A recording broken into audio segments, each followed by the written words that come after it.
അതെ, നീ കാരണം തന്നെയാ മരിച്ചത്. നീയാ ഈ കുടുംബം നശിപ്പിച്ചത്.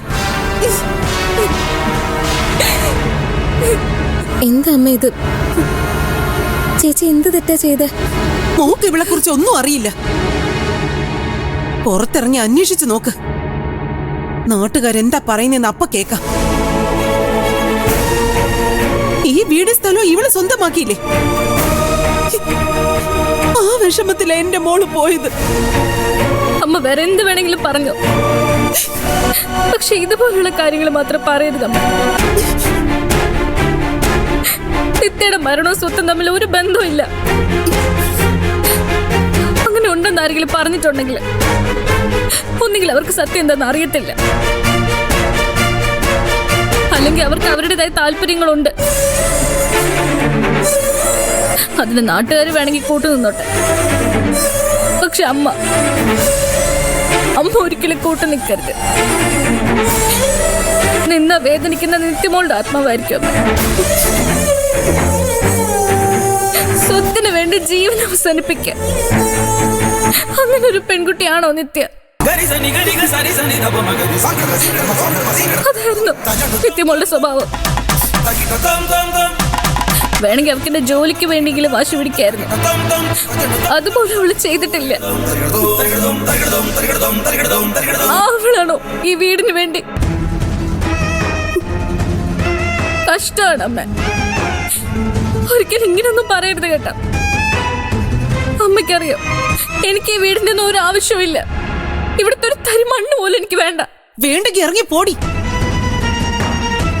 എന്തിനാ ഇവിടെ കടിച്ചു തൂങ്ങി കിടക്കുന്നേ? ഇന്ന് സൂര്യൻ അസ്തമിക്കുന്നതിന് മുൻപ് നീ ഇവിടുന്ന് പോണം, അല്ലെങ്കിൽ പിടിച്ചിറക്കേണ്ടി വരും എനിക്ക്. എന്നെ കൊണ്ട് അത് ചെയ്യിക്കരുത് നീ.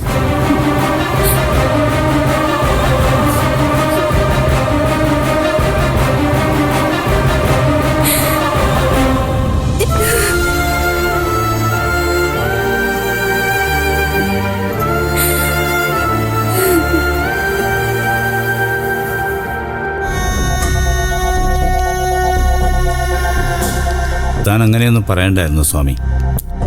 എന്റെ സാറേ, നാട്ടില് പാട്ടാ. എന്തിനാ കുട്ടി ആത്മഹത്യ ചെയ്തതെന്ന്? അതിനത് ആത്മഹത്യയാണെന്ന് ഉറപ്പിച്ചില്ലല്ലോ. അത് ഉറപ്പിക്കണമെങ്കിൽ പോസ്റ്റ്മോർട്ടം റിപ്പോർട്ട് വരണ്ടേ? അതൊക്കെ വന്നോളും സാറേ. എന്തോ വേണ്ടായിരുന്നു, അങ്ങനെയൊന്നും പറയണ്ടായിരുന്നു. എനിക്കതിൽ കുറ്റബോധമൊന്നുമില്ല സാറേ. ഞാൻ അറിഞ്ഞത് പറഞ്ഞില്ലെങ്കിൽ ഈ വീട്ടുകാരെ എങ്ങനെ അറിയുന്നു? മകൾ എന്തിനത് ചെയ്തു എന്ന് ആലോചിച്ച് ഒരു ആയുസ് മുഴുവൻ നീറി കഴിയേണ്ടി വരില്ല അവർക്ക്. ഇപ്പൊ അവർക്ക് അറിയാം കാരണം സ്വത്താണ്, ദേവികയാണ്. സാറെ തെറ്റ് ചെയ്തവര് ശിക്ഷ അനുഭവിക്കട്ടെ സാറേ. നമ്മുടെ ഈ വരവ് നന്നായി എന്നേ ഞാൻ പറയും. അതുകൊണ്ട് ഇവിടുത്തെ അച്ഛനമ്മയ്ക്കും മരണകാരൻ എന്താന്ന് പിടികിട്ടി. സാറ് കയറാൻ നോക്കും. സാറേ,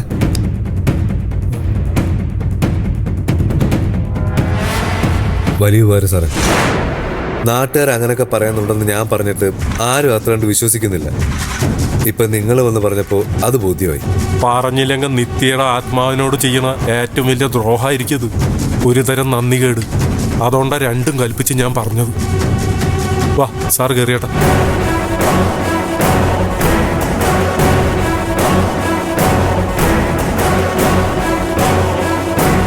ശരി.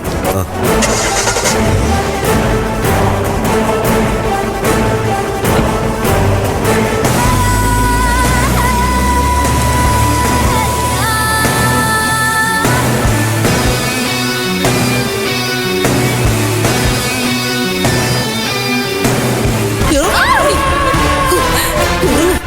ഇറങ്ങാനാ പറഞ്ഞു. ഇറങ്ങി പോവാൻ.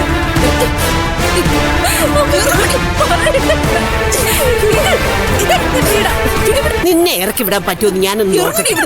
എന്താ ഇവിടെ? അവളെ വിട്ടേ. നിങ്ങൾ ചെയ്തു വെച്ച അബദ്ധത്തിന്റെയാ ഞങ്ങളിപ്പോ അനുഭവിക്കുന്നത്. ഇനി സഹിക്കാൻ ഞാൻ തയ്യാറല്ല. ഒന്നുകിൽ ഇവള്, അല്ലെങ്കിൽ ഞങ്ങള്. രണ്ടിലൊന്ന് തീരുമാനിച്ചിട്ടേ കാര്യമുള്ളൂ. എന്താ മോളെ, എന്താ ഇവളീ പറയുന്നേ? എനിക്കറിയില്ല. നിനക്ക് അറിയില്ലല്ലേ? നമ്മുടെ മോള് മരിക്കാൻ കാരണക്കാരി ആരെന്നറിയോ? ഇവളാ.